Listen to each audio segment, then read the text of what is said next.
Art Linkletter lives next door to me, and he says to me every day, Quincy, if you want to make God laugh, tell him your plans.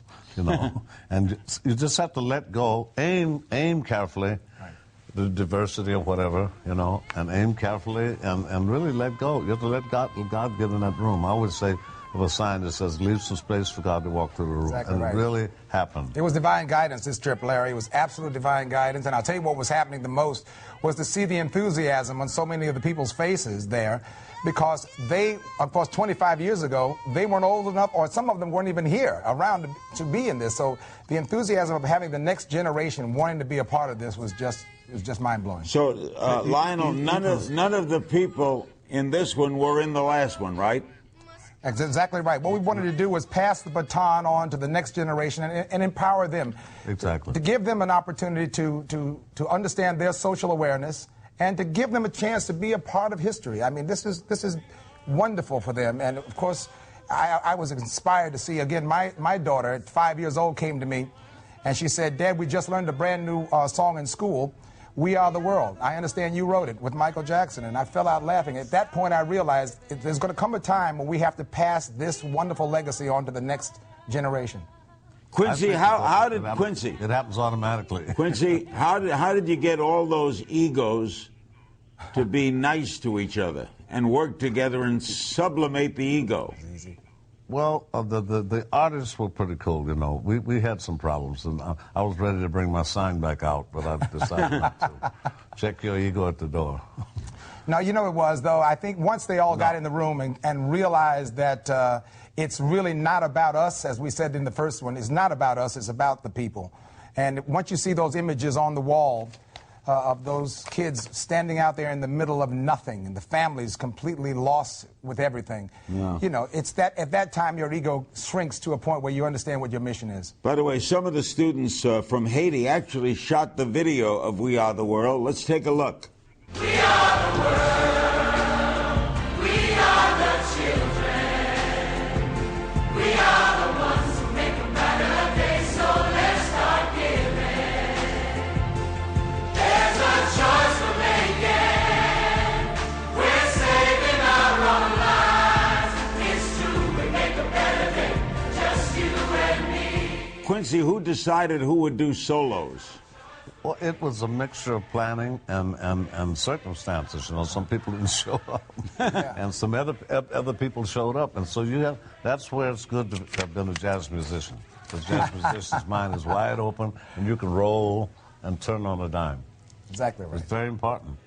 How long does it take to edit this thing to get it all ready for Friday night? Longer than it does to record it. Yeah. About 3 times as long as recording. Well, you know what, Larry? This particular time around was interesting because, think about it, we started out with 4 cameras on the first We Are the World. And this time around, everybody had a cell phone. Everybody had a cell phone. Everybody was my space, your space, her space, their space. It was streaming before we even got to the second verse. So it was actually quite magical to see how much technology was in that room while we were trying to record this thing. By the way, a secret, this record was not going to be. Did you involve Michael Jackson in any way, Quincy? Yes. Yes. At his mother's request and our desire. Our desire, we kept Michael's. Michael, when we did the last one, we requested him to be there right after the AMAs at 10 o'clock to be on the mic to sing the lead as a demo for the rest of the people. Right. He was there right on time, and he did it. He doubled it. Now we've got Janet singing with him. Right.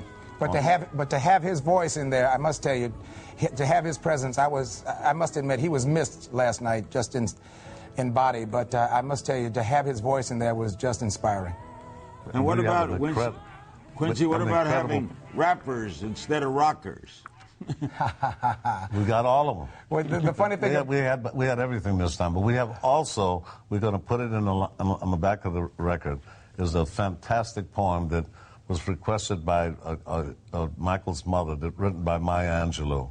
Brilliant. And it is incredible, and it ends with, we are, you are, we are the world. Right. And it's so organically connected. So, as I say again, and Lionel said, there's a lot of divine intervention there. Yeah.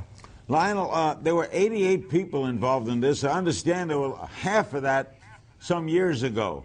Was that more of a problem, having more people?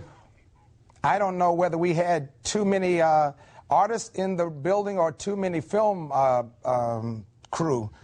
I'm telling you, technology, we have now this on, 3D,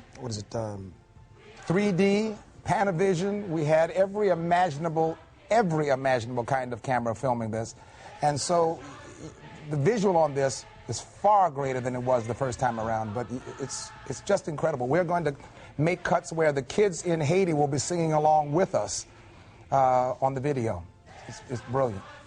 And the benefits all go to help Haiti, right, Quincy? Absolutely. And we're avoiding all of the organizations, I will call no names, that deal with those 30 and 40% operation overhead. We have a very good friend who used to be ambassador to Colombia, Luis Moreno, that knows how to aim. He's the head of Interdevelopment Bank, World Bank now, in 31 countries in Latin America, and we will take the advice of absolute experts of where to aim.